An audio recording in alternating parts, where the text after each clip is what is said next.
पञ्चमोऽध्यायः। अर्जुन उवाच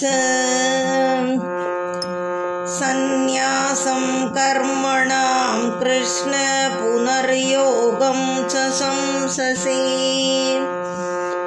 यच्छ्रेययेतयोरेकं तन्मे ब्रूहि सुनिश्चितम्। श्रीभगवानुवाच सन्न्यासकर्मयोगश्च निःश्रेयसकरावुभौ तयोस्तु कर्मसन्न्यासात् कर्मयोगो विशिष्यते। ज्ञेयः स नित्यसन्न्यासी यो न द्वेष्टि न काङ्क्षति निर्द्वन्द्वो हि महाबाहो सुखं बन्धात् प्रमुच्यते।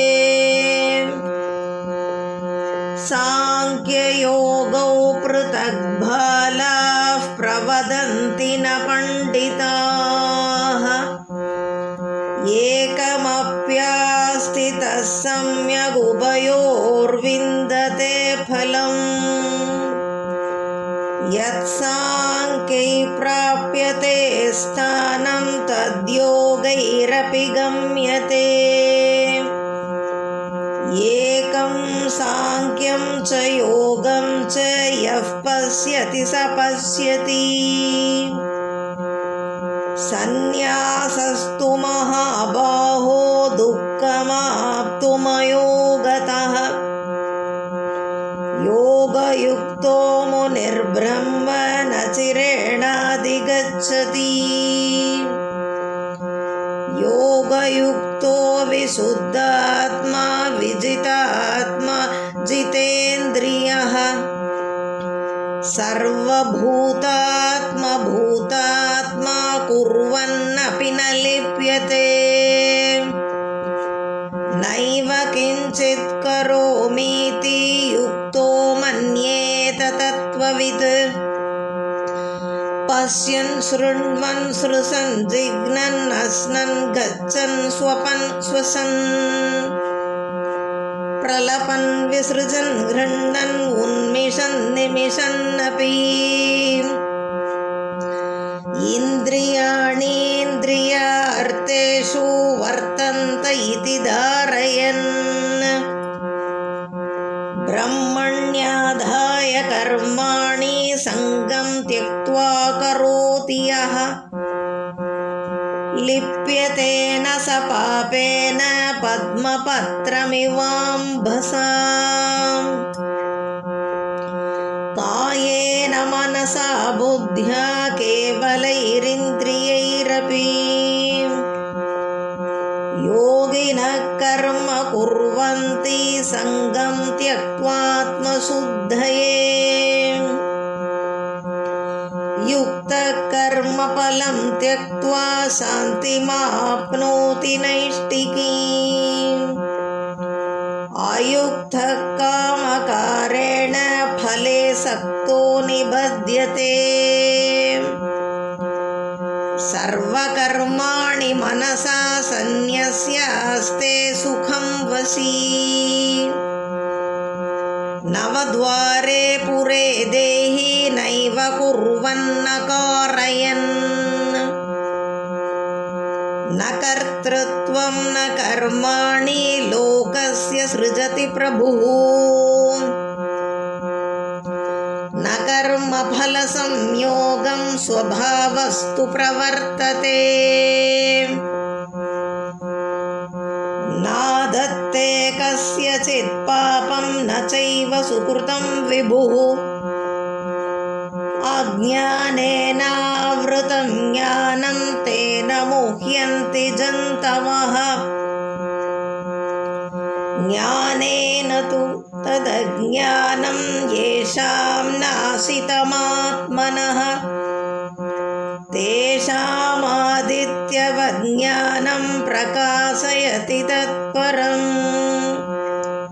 तद्बुद्धयस्तदात्मानस्तु तन्निष्ठास्तत्परायणः गच्छन्त्य पुनरावृत्तिं ज्ञाननिर्धूतकल्मषाः विद्याविनयसम्पन्ने ब्राह्मणे गविहस्तिनि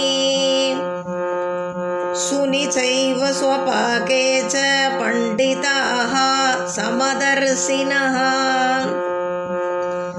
इहैव तैर्जितः सर्गो येषां साम्ये स्थितं मनः निर्दोषं हि समं ब्रह्म तस्माद् ब्रह्मणि ते स्थिताः न प्रहृष्येत् प्रियं प्राप्य नुद्विजेत् प्राप्य चाप्रियम् स्थिरबुद्धिरसम्मूढो ब्रह्मविद् ब्रह्मणि स्थितः बाह्यस्पर्शेष्वसक्तात्मा विन्दत्यात्मनि यत्सुखम् स ब्रह्मयोगयुक्तात्मा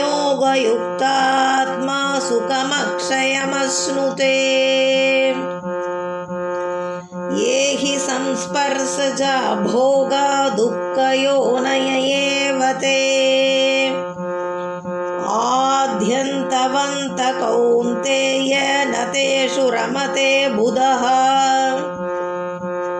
शक्नोति हैव यः सोढुं प्राक्शरीरविमोक्षणात् कामक्रोधोद्भवं वेगं स युक्तः स सुखी नरः योऽन्तः सुखोऽन्तरारामस्तदान्तर्ज्योतिरेव यः स योगी ब्रह्मनिर्वाणं ब्रह्मभूतोऽधिगच्छति लभन्ते ब्रह्मनिर्वाणं ऋषयः क्षीणकल्मषाः छिन्नद्वैधायतात्मानः सर्वभूतहिते रताः कामक्रोधवियुक्तानां यतीनां यतचेतसाम् अभितो ब्रह्मनिर्वाणं वर्तते विदितात्मनाम् स्पर्शान् कृत्वा बहिर्बाह्यां चक्षुश्चैवान्तरे भ्रुवोः प्राणापानौ समौ कृत्वा नासाभ्यन्तरचारिणौ यतेन्द्रियमनोबुद्धिर्मुनिर्मोक्षपरायणः विगतेच्छाभयक्रोधो यः सदा मुक्तियेव सः भोक्तारं यज्ञतपसां सर्वलोकमहेश्वरम् सुहृदं सर्वभूतानां ज्ञात्वा मां शान्तिमृच्छति इति श्रीमद्भगवद्गीतासु उपनिषत्सु ब्रह्मविद्यायां योगशास्त्रे श्रीकृष्णार्जुनसंवादे कर्मसन्न्यासयोगो नाम पञ्चमोऽध्यायः। श्रीकृष्णार्पणमस्तु।